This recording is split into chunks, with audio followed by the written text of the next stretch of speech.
Hello और जय मसीह की सबको। क्यों ना हम अपनी गलातियों की इस शिक्षा में आगे बढ़े। हमने लास्ट शिक्षा में पहले अध्याय के पहले और दूसरे पद को पढ़ा था, उसे समझा। मैंने बोला कि कैसे पौलुस ने इन दो पदों में पूरे गलातियों के पुस्तक के लिए एक दृढ़ नींव को बनाया। और ये बहुत आवश्यक है कि हम इन पहले दो पदों को समझें। वो कहता है कि मैं मनुष्य के द्वारा नहीं भेजा गया, मुझे परमेश्वर ने भेजा है। और वो परमेश्वर और प्रभु यीशु की एकता को भी दर्शाता है। वो ये कहना चाह रहा है ये दोनों एक है। एक खास तौर से उनको कह रहा है जो यहूदी थे और आकर गलातियों के इन लोगों के साथ बस गए और उनमें इस उद्धार के सुसमाचार में कुछ ना कुछ मिलावट को वो ला रहे थे। वो चाह रहे थे कि ये विश्वासी कहीं ना कहीं व्यवस्था का भी पालन करे जब ये मसीह के विश्वासी या मसीह पर विश्वास करने वाले कहलाते हैं। और ये पुस्तक पौलुस उन वाद विवाद के बारे में चर्चा करने के लिए लिखता है, उनको समझाने के लिए और सच की घोषणा करने के लिए इस खत को ये लिखता है। क्यों ना आज हम तीसरे पद से आरंभ करें। गलातियों की पुस्तक पहला अध्याय उसका तीसरा पद लिखा है, परमेश्वर पिता और हमारे प्रभु यीशु मसीह की ओर से तुम्हें अनुग्रह और शांति मिलती रहे। इस आशीष की घोषणा को पौलुस पहली बार नहीं कर रहा। हम जब फिलिपियों की पुस्तक को पढ़ रहे थे, हमने काफी विस्तार में इस विषय को समझा। जब वो अनुग्रह और शांति कहीं भी इसकी घोषणा करता है, उसका एक अर्थ है। मैं चाहूंगा आप वापस अगर उन टीचिंग, उन शिक्षा में जा सकें और इसके अर्थ को जो मैंने तब समझाया था आप सुन सके, ये आपके लिए आशीष का कारण होगा। चौथे पद में लिखा है, उसी ने अपने आप को हमारे पापों के लिए दे दिया ताकि हमारे परमेश्वर और पिता की इच्छा के अनुसार हम इस वर्तमान बुरे संसार से छुड़ाएं। और फिर पांचवें पद में लिखा है, उसकी स्तुति और बड़ाई युगायुग होती रहे। अब पहले उसने एक नींव को डाला।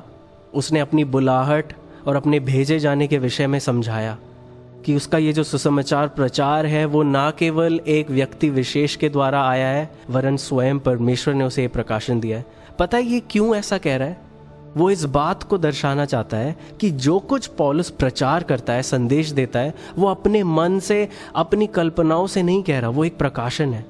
और आप पूछोगे कि इस बात में क्या सच है कि वो सच में परमेश्वर के द्वारा उस प्रकाशन को पा चुका है?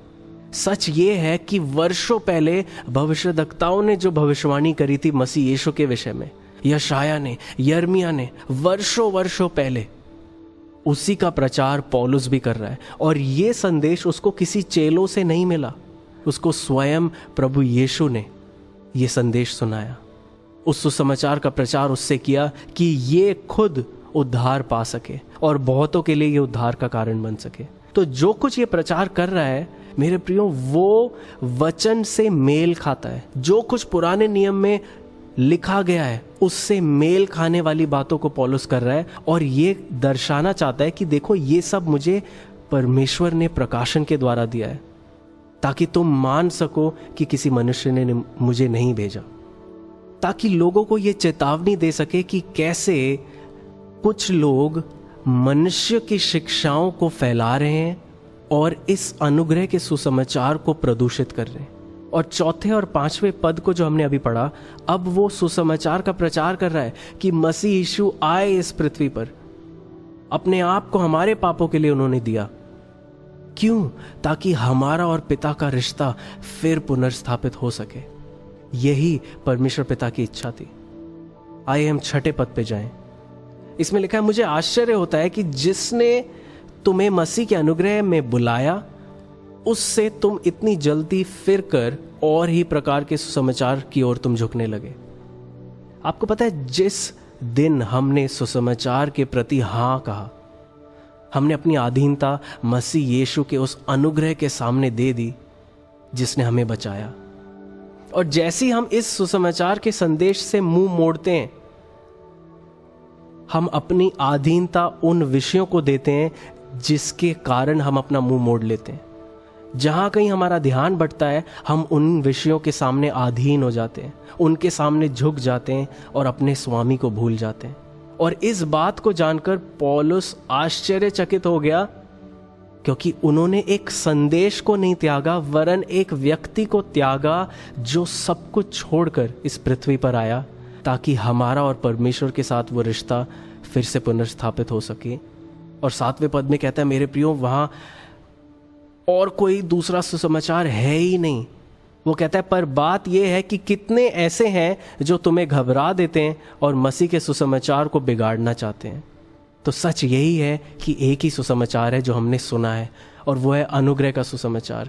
वो सुसमाचार का संदेश जो हमने विश्वास के द्वारा ग्रहण किया है, ना कि हमारे कुछ कार्यों से। अगर कोई हमें कहे कि हमें कुछ करना पड़ेगा कि हम उद्धार पा सके, मान लो वो सच्चे सुसमाचार में एक मिलावट है। तो क्यों ना हम 7वें पद पर समाप्त करें आज। मुझे उम्मीद है इन वचनों को आपने समझा है। अगली शिक्षा में हम आगे बढ़ेंगे 8वें और 9वें 10, इन तीनों पद में 10 तक वो अब एक गहरी बात को करता है और बहुत ही हियाव के साथ कुछ ऐसा कहता है जो हिला देने वाली बात है। पौलुस ये जता देता है कि उसके जीवन में मनुष्य का भय है ही नहीं, क्योंकि वो सिर्फ और सिर्फ परमेश्वर की सेवा करता है। तो आज के लिए इतना ही काफ़ी है। थैंक यू और बाय।